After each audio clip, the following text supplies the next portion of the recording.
Bonjour, bonjour, bienvenue dans cette astronomie. Aujourd'hui, nous allons nous lancer dans l'histoire de la vie des étoiles, car vous le savez, une étoile, ça naît, ça vit et ça meurt. C'est une longue histoire. Je vous propose ici d'attaquer cette histoire de la vie des étoiles et nous allons comprendre pourquoi nous sommes tous des stars.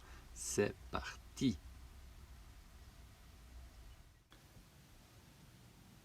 Voilà, bonjour à tous. Donc, ce que vous avez pu voir en particulier sur les premières vidéos, c'était notre position, la position de la Terre au sein de notre vaste univers. Sur cette image, vous voyez sur la partie gauche notre système solaire, donc ici. On voit tout à gauche ici le Soleil, une planète dure, dont la troisième ici, la Terre. Et ensuite, on voit les quatre planètes géantes, gazeuses, qui sont Jupiter, Saturne avec ses anneaux, Uranus et Neptune. On voit encore tout à droite un petit point qui est Pluton, qui, comme vous l'avez bien compris, est donc une planète naine.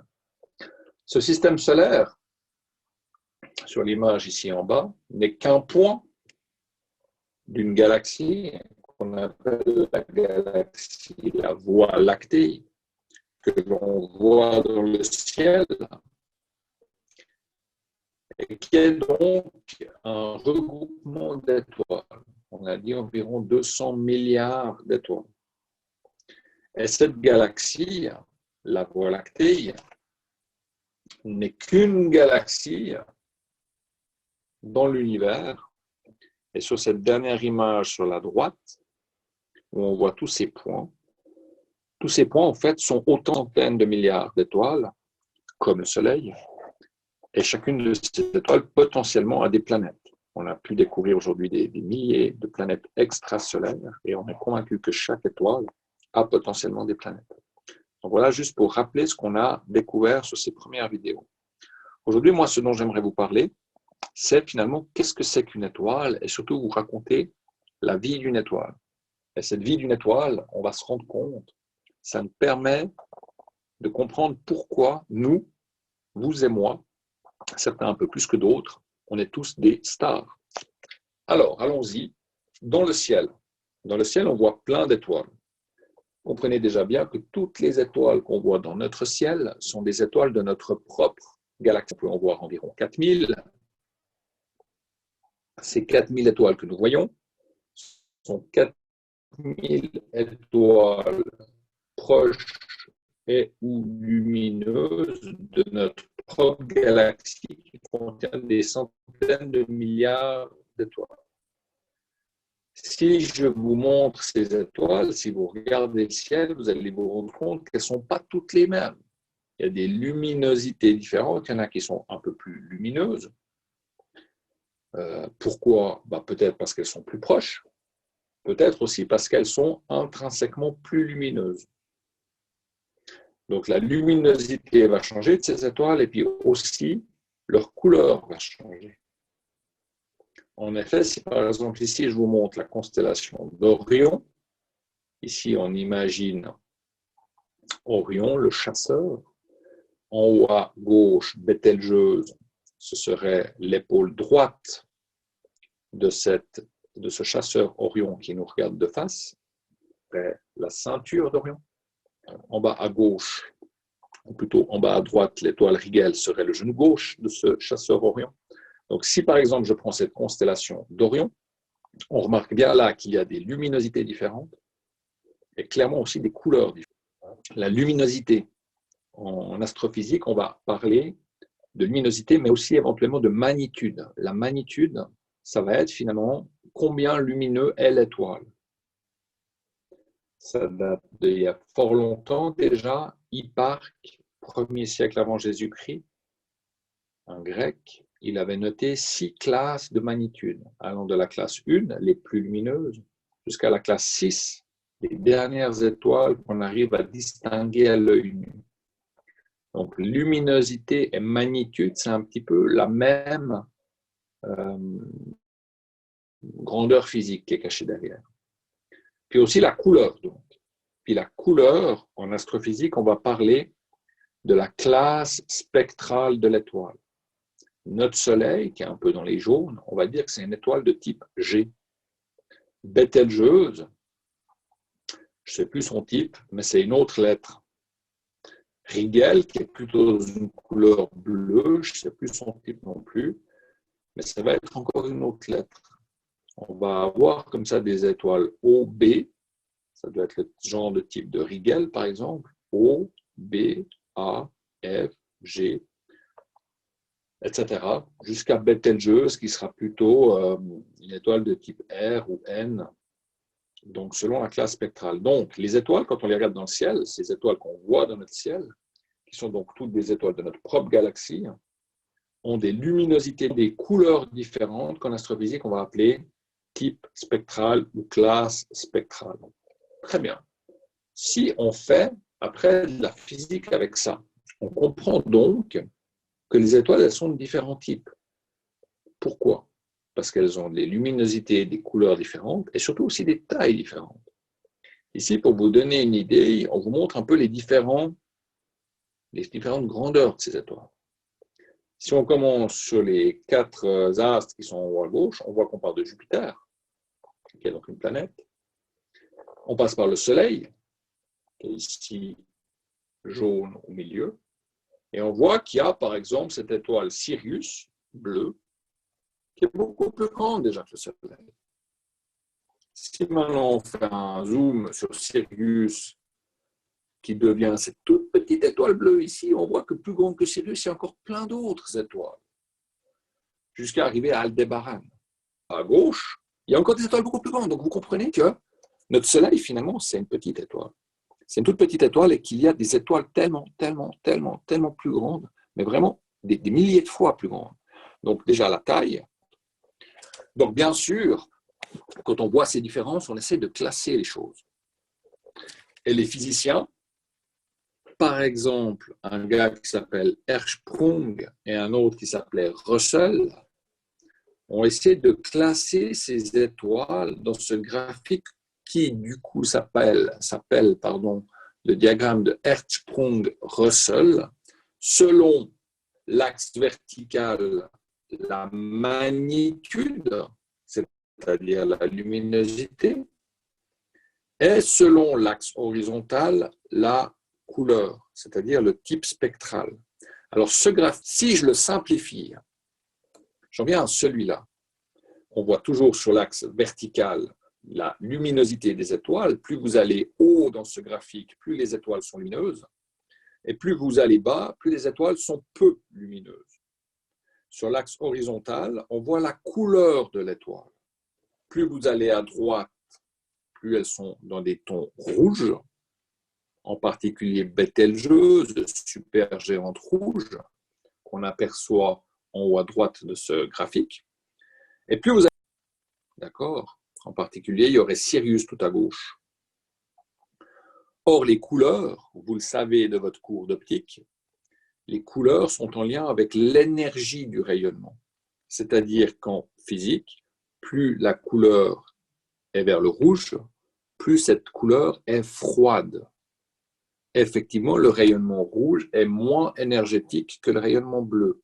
Et plus vous allez aller à gauche, plus le rayonnement est chaud. Contrairement à ce qu'on fait en dessin, en art visuel, en art, dans la nature, en physique, plus c'est rouge, plus c'est froid. Plus c'est bleu, plus c'est chaud. Mais quoi qu'il en soit, sur ce graphique de Hertzsprung-Russell simplifié, on voit donc sur l'axe vertical la luminosité, donc la magnitude. Plus on monte, plus c'est brillant. Et sur l'axe horizontal, on voit le type spectral, la couleur de l'étoile. Et ce qu'on remarque très clairement, c'est que la plupart des étoiles, la plus grande partie des étoiles se retrouvent condensées dans une séquence qu'on appelle la séquence principale. C'est cette bande qu'on voit au centre qui traverse de haut à gauche jusqu'à en bas à droite. La plupart des étoiles sont là. Bien, ça c'est un constat. La majorité des étoiles se trouvent être sur cette séquence principale, c'est un constat. Qu'est-ce qu'on en comprend? On comprend donc que si la majorité des étoiles est sur cette séquence, c'est qu'au cours de la vie d'une étoile, une étoile va passer la majeure partie de son temps sur cette séquence principale. Et donc, au fait, ici, ce que vous voyez, c'est une photo de famille des étoiles où on voit que la majorité est sur la séquence principale et que donc, on peut en conclure que c'est là qu'elle passe la plus grande majeure partie de son temps. Comprenez bien que pour une étoile qui va vivre entre quelques dizaines de millions d'années jusqu'à quelques milliards d'années, on ne peut pas prendre une étoile et puis regarder ce qui se passe au cours de sa vie. Nous, on a accès à 10-15 ans de sa vie. C'est comme si pour étudier les humains, on vous jetait sur Terre et vous avez 15 secondes pour essayer de comprendre la vie d'un humain. Donc, on vous jette sur la place Saint-François un jour de déconfinement et vous avez 15 secondes pour observer ce qui se passe. Et vous allez dire, ok, très bien, la plupart des gens que je vois ici sur la place Saint-François, ce sont des adultes. Il y a quelques jeunes, quelques enfants, 2 ou 3 poussettes, 1 ou 2 peut-être, quelques petits vieux. Et donc, si vous voyez qu'il y a tellement d'adultes, vous allez vous dire, tiens, visiblement, les humains passent la majeure partie de leur vie d'humain en tant qu'adultes. Et s'il y a quelques petits vieux, ils passent un court laps de temps dans un âge qu'on appelle avancé, le 3e âge, 70 à 90 ans, et ils passent aussi un court laps de temps dans une poussette, entre 0 et 2 ans, ou 1 an et demi. Et donc, nous, cette image du Hertzsprung-Russell qu'on voit là, c'est finalement la possibilité de comprendre via la statistique du fait que la plupart des étoiles sont dans la séquence principale, on peut comprendre que c'est là qu'une étoile va passer la majeure partie de sa vie. Donc une étoile, elle va naître dans la séquence principale quelque part, et elle va évoluer par la suite vers des supergéantes rouges, des géantes rouges ou des supergéantes bleues. Si j'essaie de vous tracer le cheminement de ces étoiles sur ce graphique, typiquement notre Soleil qui est là, il va par la suite migrer là-haut. Si je prends ici Proxima du Centaure, qui est l'étoile la plus proche de notre système solaire, elle aussi, elle va gentiment migrer là-haut. Si je prends par exemple Altaïr ici, même chose, elle va migrer tranquillement là-haut. Et encore ici, une étoile qui pourrait être Sirius, elle va migrer là-haut. Donc, et après vous allez me dire, bon, ok, très bien, mais comment on tombe en naine blanche? Eh bien, par la suite, tic, tic, tic, tic, tic, tic, tic, on s'éteint, on tombe en naine blanche. Ou alors, on s'éteint et on tombe en naine rouge. Donc, on a le parcours de l'étoile. Alors, on ne l'a pas juste à partir de cette séquence de Hertzsprung-Russell directement comprise. Là derrière, il y a ce qu'on va voir maintenant, qui est en lien un petit peu avec de la chimie. D'accord? Donc là, on comprend le parcours de nos étoiles au cours de leur vie. Bien. Si je poursuis donc, quelle est la vie, enfin, comment se passe la vie d'une étoile? Ici, vous voyez, c'est janvier 2020, on en parlait dans le matin. Pour faire très grossièrement, avant de passer un peu plus au détail, en gros, au début, on a une nébuleuse de gaz, première étape. Ensuite, on va avoir ce qu'on va appeler une proto-étoile, c'est-à-dire presque une étoile, mais elle n'est pas encore allumée. Ensuite, on a la phase qui est la plus longue, c'est-à-dire la phase de la séquence principale où on va avoir une étoile dans sa vie d'adulte. Et enfin, on va avoir à la fin ce qu'on appelle une géante rouge ou géante bleue, éventuellement, selon la température de départ, avant d'arriver à ce qu'on appellera un cadavre d'étoile. Cadavre d'étoile qui a été ici proposé comme étant une naine blanche, une naine noire, ça peut être aussi une étoile à neutrons, voire même un trou noir. Un trou noir, c'est aussi un cadavre d'étoile. Si je viens plus précisément sur ce cycle de vie d'une étoile, en partant de la gauche, on part donc d'une nébuleuse qu'on pourrait appeler de gaz. Ici, ils ont marqué nébuleuse stellaire, une traduction orthographiquement et grammaticalement très fausse. On parlera plutôt, en anglais, oui, d'une stellar nebula, mais en français, on dirait plutôt une nébuleuse de gaz. À partir de ce gaz, on va créer une étoile de taille moyenne, standard, ou alors éventuellement une étoile très massive. Cette étoile, ensuite, elle va évoluer vers une supergéante. Ensuite, selon la taille de l'étoile, ça va évoluer vers un cadavre d'étoile qui sera soit une naine blanche, soit une étoile à neutrons ou un trou noir. Donc ça, c'est le cycle de vie d'une étoile. Déjà, on se dit, ok, très bien, mais le gaz, au départ, il vient d'où? Ça va être une question qu'on va devoir se poser. Alors, voir un peu le détail de tout cela. Ici, on reprend exactement la même chose. Je vais peut-être passer celui-ci, on le reprendra plus loin. Donc, comme Michael Jackson, on est tous des stars. Ouais, malgré les apparences, moi aussi, je suis une star. Je suis une star en ce sens que les matériaux qui me composent, essentiellement de l'eau qui est du H2O, de l'hydrogène et de l'oxygène, eh bien, cet hydrogène, cet oxygène, le magnésium, le calcium, le phosphore qui me composent, tout ça, ça vient des étoiles. Donc, Michael Jackson, clairement, était une star, mais vous aussi, jeunes gens, vous êtes des stars et moi aussi. Pourquoi? Si vous prenez une table,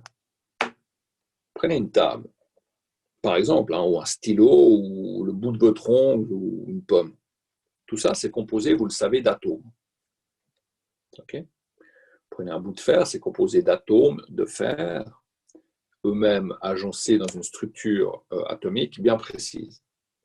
Ces atomes, vous le savez, sont composés d'un noyau composé lui-même de protons et de neutrons, et autour de ce noyau orbite, si on prend un modèle simple, un modèle de Bohr par exemple, que vous avez travaillé en chimie, orbitent des électrons sur des couches électroniques bien précises. Le noyau lui-même, je viens de vous le dire, est composé de protons et de neutrons, et ces protons et neutrons sont composés eux-mêmes de ce qu'on appelle des quarks. Très bien. Donc la matière tout entière est composée des mêmes éléments, que ce soit une table, le bout de votre ongle, un stylo, une pomme, l'air, la terre, le soleil, toujours les mêmes atomes. Ok. Ces atomes, on en connaît toute une série. C'est ce que vous avez travaillé en chimie. Ici, j'ai mis en évidence, par exemple, le carbone, qui a une masse atomique de 12, un numéro atomique de 6, vous connaissez ça mieux que moi.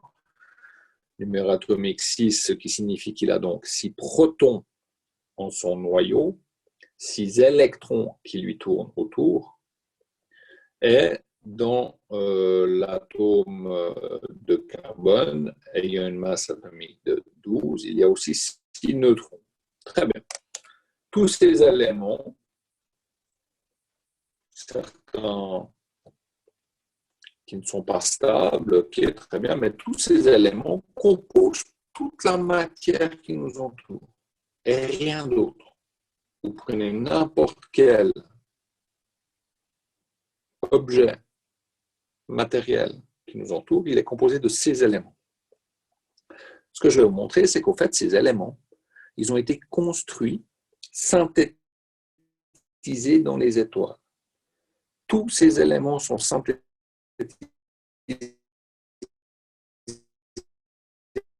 dans les étoiles. Le fer qui me compose en partie, petite fraction de moi, c'est du fer synthétisé dans une étoile. On parle de la nucléosynthèse dans les étoiles. Donc voilà, là je reviendrai aussi sur ça. Donc ici en différentes couleurs, vous voyez les différents éléments de ce tableau périodique, des éléments, ce tableau Mendeleïev, qui sont tous composés soit dans les grandes étoiles, les petites étoiles, lors du Big Bang, on verra où et comment. Dans les supernovas, on verra ce que c'est. Donc, partons dans la vie d'une étoile. Une étoile, ça naît d'un nuage de gaz. Pour qu'il puisse se former une étoile, il faut un nuage de gaz.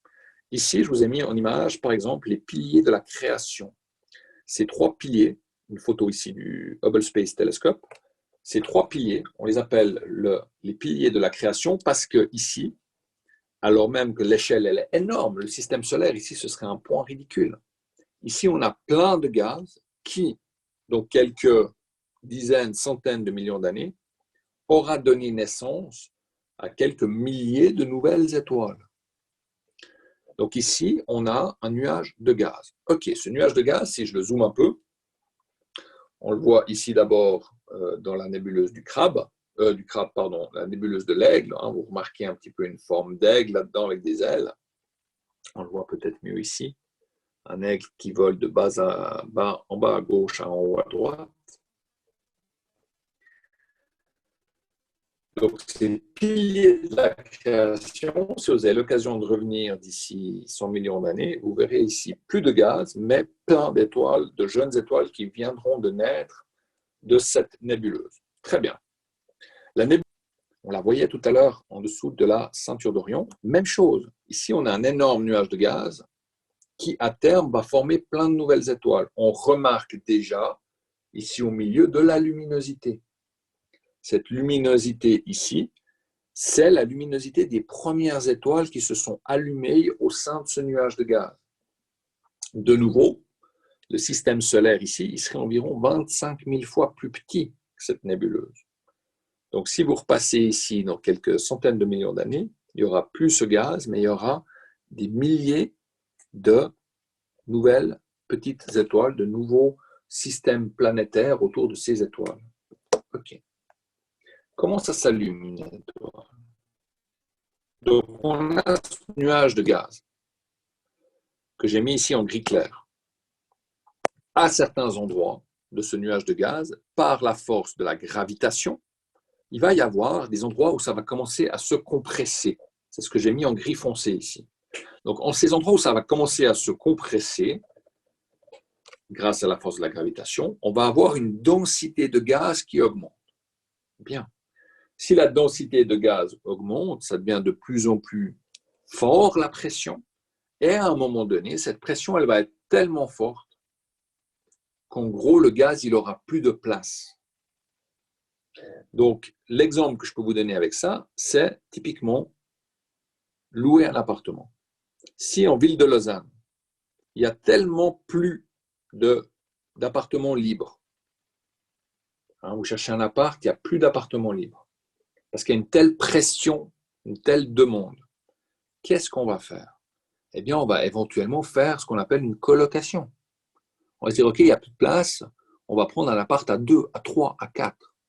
Eh bien, les atomes au sein de ces petites bulles de compression vont se dire exactement la même chose. On va se dire, il n'y a plus de place, c'est trop serré là-dedans. Donc, les atomes ici au sein de ces bulles de compression, qui sont essentiellement des atomes d'hydrogène, ils vont dire, OK, il n'y a plus de place, on va se mettre par 4 et on va faire un atome d'hélium.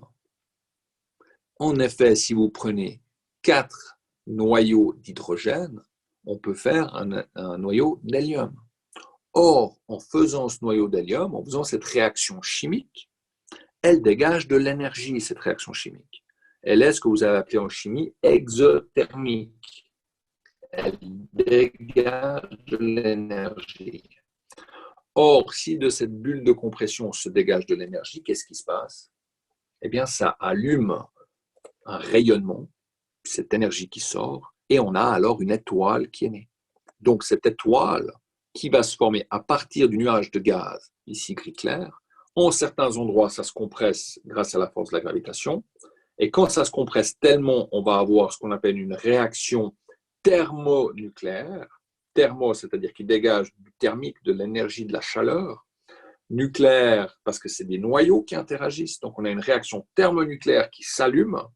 Et cette réaction thermonucléaire, en s'allumant, va faire que l'étoile va démarrer son rayonnement. Et là, on a A Star is Born. Ici, typiquement, c'est une image prise par le télescope ALMA, qui est au Chili, récemment, où on a une étoile qui s'allume. Alors, c'est différents types de rayonnement. Donc là, on a vraiment une observation de ce phénomène. Une observation de ce phénomène, c'est aussi typiquement la constellation, ou plutôt l'amas des Pléiades, qu'on voit dans le ciel aujourd'hui au coucher du soleil vers la constellation du Taureau. On voit ce jeune amas d'étoiles, 200 étoiles, qui sont nées d'un nuage de gaz. Okay? On les voit à l'œil nu dans le ciel. Et cette énergie émise par une seule étoile, c'est environ 1 million de milliards d'ampoules de 100 watts. Mais donc, d'où vient cette énergie? Je vous ai dit, c'est de l'hydrogène qui se transforme en hélium.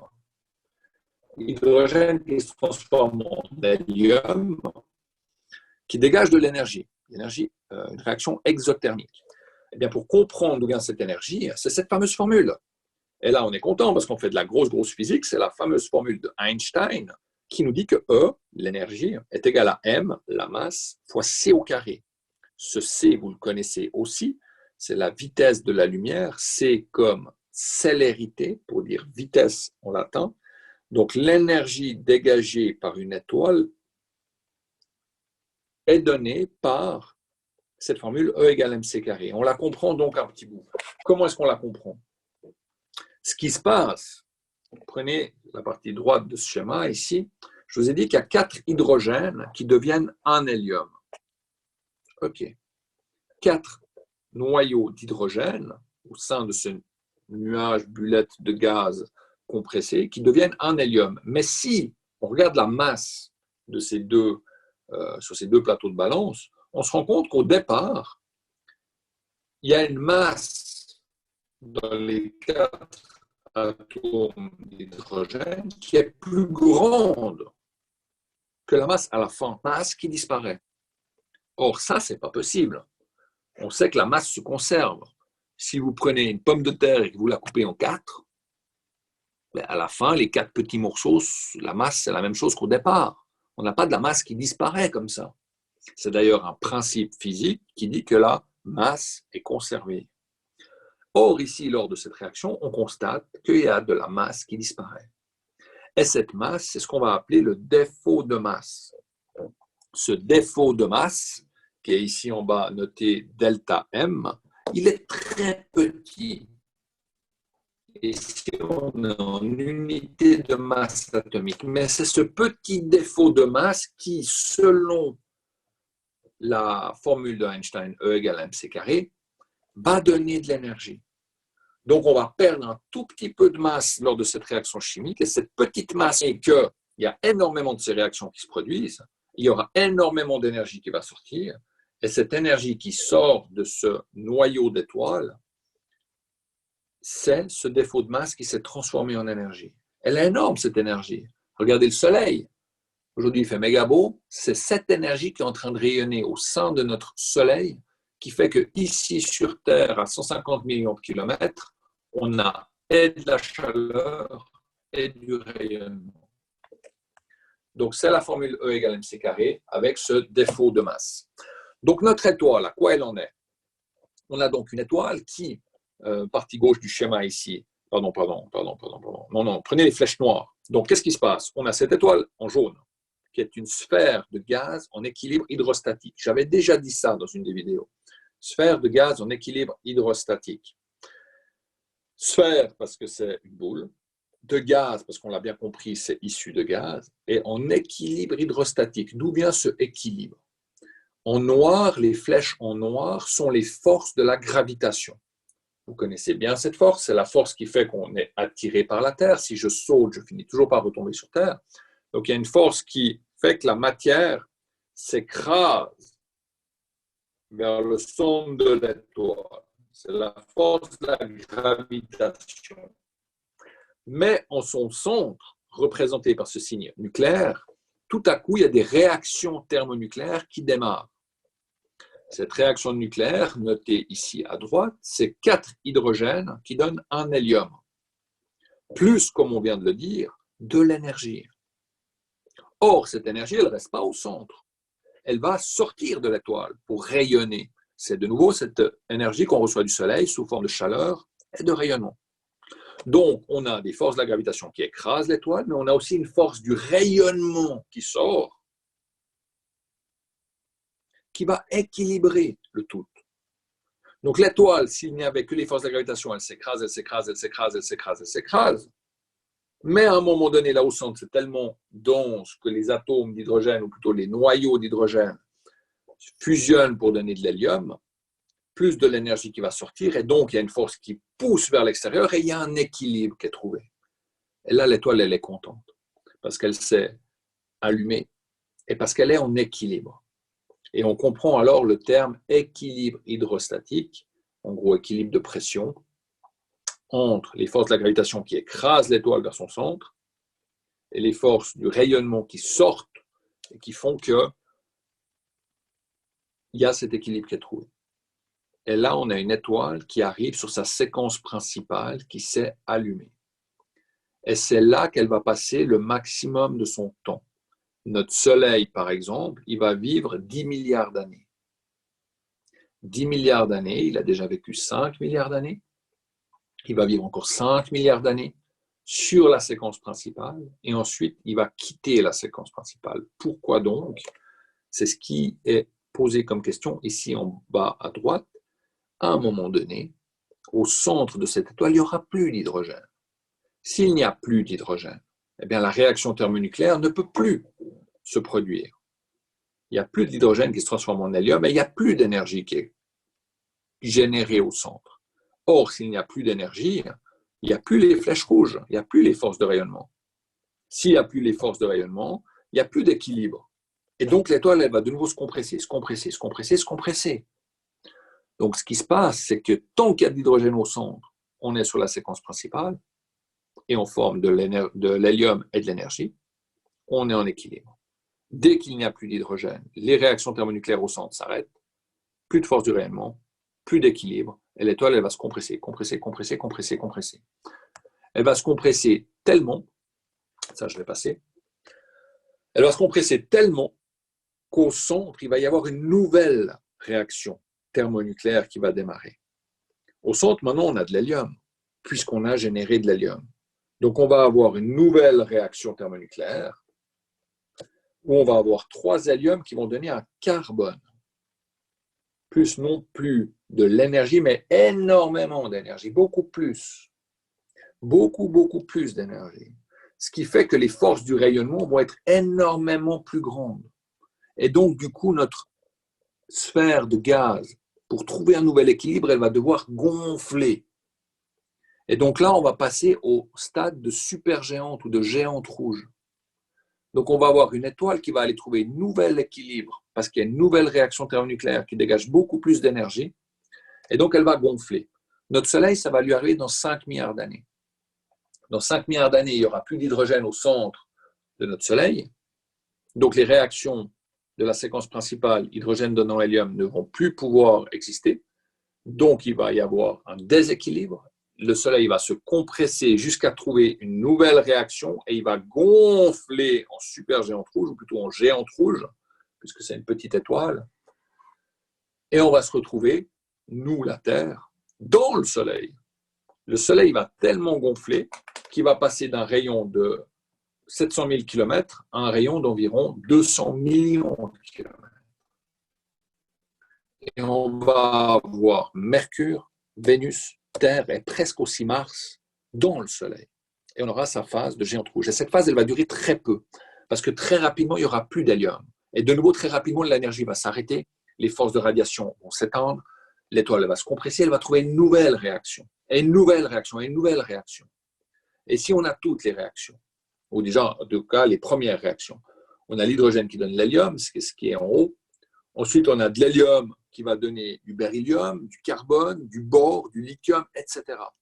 Et ainsi donc, au sein même de l'étoile, on va avoir toute une série de réactions thermonucléaires qui vont générer et synthétiser des noyaux, des nucléus, et on va avoir une nucléosynthèse stellaire au sein des cœurs des étoiles.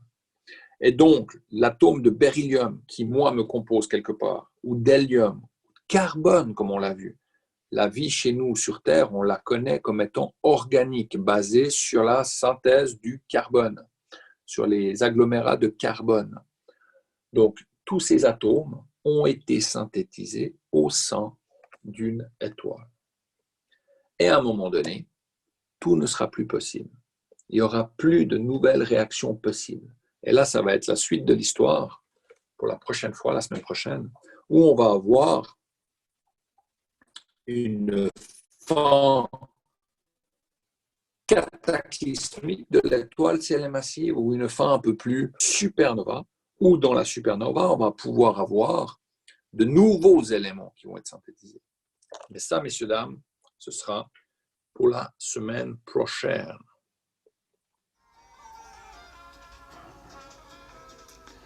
Voilà. Donc la semaine prochaine, je poursuivrai avec cette vie des étoiles. On comprendra quels sont les cadavres d'étoiles, tels l'étoile à neutrons, la naine blanche, le trou noir. Et ça nous emmènera à parler de la gravitation. Et je vous en parlerai tout soudain déjà. À tout bientôt. Gardez des étoiles par les yeux.